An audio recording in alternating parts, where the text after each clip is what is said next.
let's talk about the fuel injector swap. And let's start it off by taking a look at the sweet $65 fuel rail and injectors. Look at that, man, all brand new. We're going from a 2-hole to a 4-hole injector. This is about, I want to say, a 45 pound per hour injector. We're stepping up from around a 25 to 30 pound injector. So we're going to be nice and prepared for boost whenever we get that supercharger installed. What we're going to do, I got everything hooked back up. I've got the O2 sensors on there now. You can see the nice harness that comes over here, clips into the new adapters. We're going to go ahead and pull the fuel pump relay, try and start this thing up, get any fuel out of it, basically just bleed pressure off. And then we just got a couple bolts and we should be able to lift the rail off here and start pulling the injectors off. Of course, I'll go ahead and disconnect all the injector clips, so forth. Same ordeal over here. We'll pull the mechanical clips off here so we can pull the injectors out. I'll go ahead and throw a little dielectric grease on the O-rings to make them easier to install. Bang, bang, boom. Super simple. Get everything ready to go here, and then we'll swap them over, and then we'll have to jump into the tune like I talked about earlier, update the injectors to match the XLR-v scaling, since we are now running XLR-v injectors, and then hopefully we can let this thing run, because I've got the narrow bands in. I'll be able to just throw it in closed loop for now, see how much adjustment it needs to make with closed loop, and then later on we will install the wideband. And in fact, I determined we're going to put the wideband on the passenger side because that O2 sensor is a lot easier to get out. There's a lot more room over there.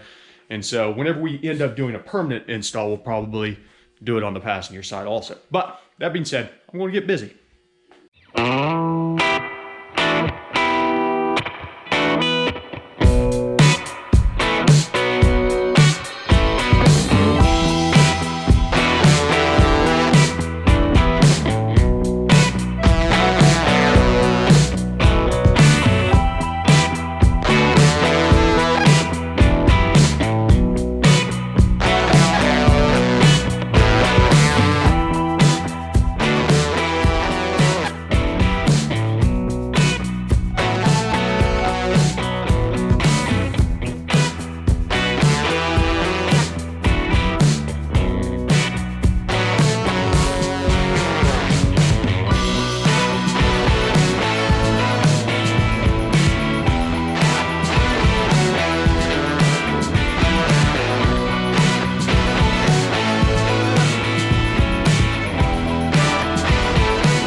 Okay, we're flashing in the tune right now with the adjusted injectors. Should hopefully get us lined out, and of course with the new O2 sensors in there, we should be able to run in closed loop and get the fuel trims to see where they're at. Hopefully this works. I'm not sure. I have high hopes. There we go. Yep, there's the pump priming. Probably take a few cranks. Let me go ahead and get the scanner pulled up here. I'm going to clear DTCs before we get started. See what we're showing on DTCs. Just the crankshaft positions not learned. Not surprised. Okay. Open the garage door up so we don't suffocate ourselves.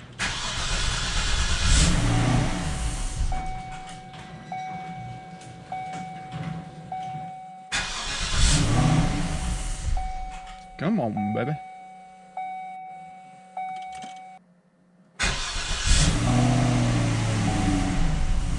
There we go. We're getting fuel up to the rails. Should calm down here in a second. See what check engine lights we're throwing here. MAF. Yeah, we're still getting camshaft sensor errors, which we shouldn't be because I replaced those, but I may have to go double check the wiring on those.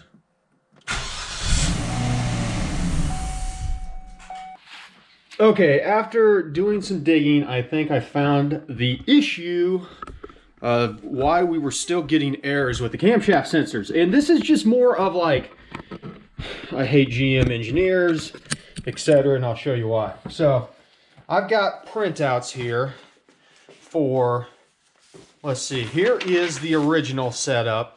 And I could tell because they're 12-volt reference sensors and everything. You know, basically, this was mapped out to the 2007. That's where I messed up. I messed up because I mapped it out to a 2007 ECM, and then I ended up using a 2006 E67V.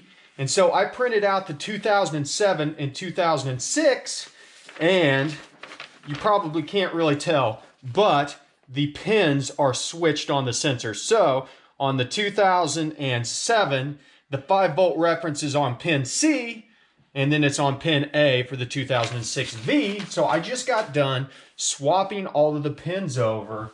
Hopefully that resolves the issue. Let's jump in the car, see if we can get it to crank up and actually run. Okay, so as I said, what all have we changed? We have done the O2 sensors. We have done the cam sensors, cam position sensors. We have done the injectors. So fingers crossed, maybe finally this thing will fire up.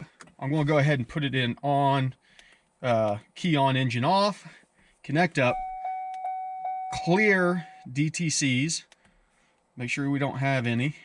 Should have just the, okay, yeah, we got all the original ones.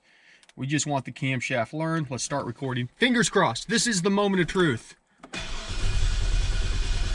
Come on, baby. Yeah. See what we got going on wrong now. See, we're still getting camshaft errors.